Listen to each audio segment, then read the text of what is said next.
రాష్ట్రానికి తలమానికమైన విశాఖ స్టీల్స్ ను కూడా ఈరోజు ప్రైవేటైజ్ చేయడానికి వెనుకాడటం లేదు కేంద్ర రాష్ట్ర ప్రభుత్వాలు అంటే ఇది ఎంత సిగ్గుచేటు, ఎంత సిగ్గుచేటు.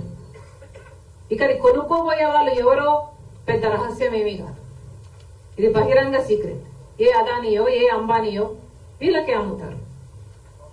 బీజేపీ అడిగింది ఆలస్యం కాదు, వాళ్ళకి ఏ పదవులు కావాలంటే ఆ పదవులు ఇస్తున్నారు. జగన్మోహన్ రెడ్డి గారు రాజ్యసభ అంటే రాజ్యసభ, టీటీడీ అంటే టీటీడీ, ఏది అడిగితే అది. ఎందుకు అని అడుగుతున్నాం. అసలు మన రాష్ట్రానికి ఏం చేశారు అని వంగి వంగి సలాములు చేస్తున్నారో పాలకపక్షమైన ప్రతిపక్షమైన జనాలకు సమాధానం చెప్పాల్సిన అవసరం లేదా? ప్రత్యేక హోదా ఆంధ్ర రాష్ట్రానికి ఊపిరి లాంటిది. ప్రత్యేక హోదా లేకపోతే 10 సంవత్సరాలుగా మనం ఒక్క అడుగు కూడా ముందుకు వేయలేకపోయాం. ఇది రాష్ట్ర ప్రజలందరికీ తెలిసిన విషయం. కానీ ప్రత్యేక హోదా ఇంతవరకు రాలేదు, అంత ముఖ్యమైన అంశం అయినప్పటికీ కూడా.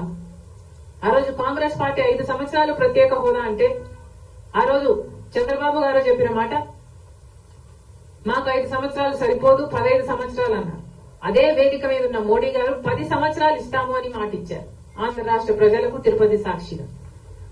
10 సంవత్సరాలు అయ్యే పోయింది, ఇంతవరకు ప్రత్యేక హోదా అయితే రాలేదు.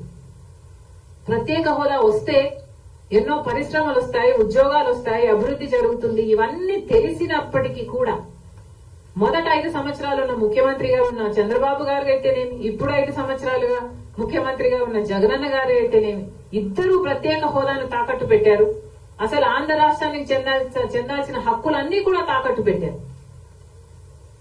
ఈ రోజు మన రాష్ట్రం అయితే అభివృద్ధికి నోచుకోలేదు అంటే కారణం ఎవరూ కాదు, ఒక పక్క పాలకపక్షం, ఒక పక్క ప్రతిపక్షం. అసలు ఊసే లేకుండా చేశారు, ప్రత్యేక హోదా అన్న ఊసే లేకుండా చేశారు. కాంగ్రెస్ పార్టీకి రిప్రజెంటేషన్ లేక మేము మాట్లాడకపోతే, అటు ఎమ్మెల్యేలు ఎంపీలు ఉండి కూడా ఒక్కరంటే ఒక్కరు, ఒక్కసారంటే ఒక్కసారి ఒక్క నిజమైన ఉద్యమం చేయకపోతే అసలు ప్రత్యేక హోదా అన్న ఊసే లేకుండా పోయింది. ఇది ఎంత దురదృష్టకరం. రాజధానియే లేదు మనకు అంటే, ఇంతవరకు రాజధానియే కట్టుకోలేకపోయాము అంటే 10 సంవత్సరాలైనా అసలు మన బిడ్డలకు, మన యువతకు ఏమి సమాధానం చెప్పాలి? ఇది ఎంత తలదించుకునే విషయం. పాలకులు ఏమాత్రం మనస్సాక్షి లేకుండా బీజేపీకి బానిసలుగా మారారు. ఈ పరిస్థితులన్నీ మారాలి. ఇవన్నీ మారాలి అంటే ప్రజలు కళ్ళు తెరవాలి, బీజేపీ చేస్తున్న మోసాన్ని గమనించాలి. ఎన్నికలు వచ్చిన ప్రతిసారి ఒక హిజాబో, ఒక పుల్వామానో, లేకపోతే ఒక రామ్ మందిరో, ఇలాంటి ఎన్నికలు వచ్చిన ప్రతిసారి ఒక అంశాన్ని తీసుకొస్తారు. ఆ అంశం మీదనే ఎన్నికలకు వెళ్తారు. ఆ తర్వాత ఎన్నికలు అయిపోయాక ఇష్టారాజ్యం. బీజేపీ చేస్తున్న మోసం ప్రజలందరూ గమనించాలి, కళ్ళు విప్పాలి. ఈరోజు ఇంతమంది పెద్దలు ఈ ప్లాట్ఫామ్ నాకు ఇచ్చారు.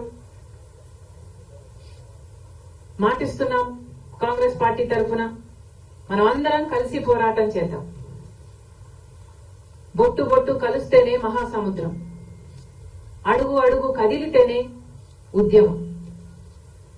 మనం అందరం కలిసి ప్రయాణం చేద్దాం. బీజేపీని గద్దె దించాలి. బీజేపీనే కాదు, బీజేపీతో ప్రతిపక్షంగా పొత్తు పెట్టుకున్న చంద్రబాబు గారు అయితేనేమి, ప్రత్యక్షంగానే కాదు పరోక్షంగా పొత్తు పెట్టుకున్న జగనన్న గారు అయితేనేమి, వీళ్ళందరికీ గుణపాఠం చెప్పాలి. బీజేపీకి తో కలిసి పనిచేస్తున్న అన్ని పార్టీలను మేము వ్యతిరేకిస్తున్నాం. ప్రజల తరఫున మేము పోరాటం చేస్తాం. ఈ వేదిక సాక్షిగా కాంగ్రెస్ పార్టీ మీ అందరితో నిలబడుతుంది. మీరెక్కడ పోరాటం చేస్తే అక్కడికి కాంగ్రెస్ పార్టీ కూడా వస్తుంది. మిమ్మల్ని కూడా కలుపుకుపోతామని మీ అందరి సాక్షిగా, మీడియా సాక్షిగా కాంగ్రెస్ పార్టీ మాటిస్తాం. ధన్యవాదాలు.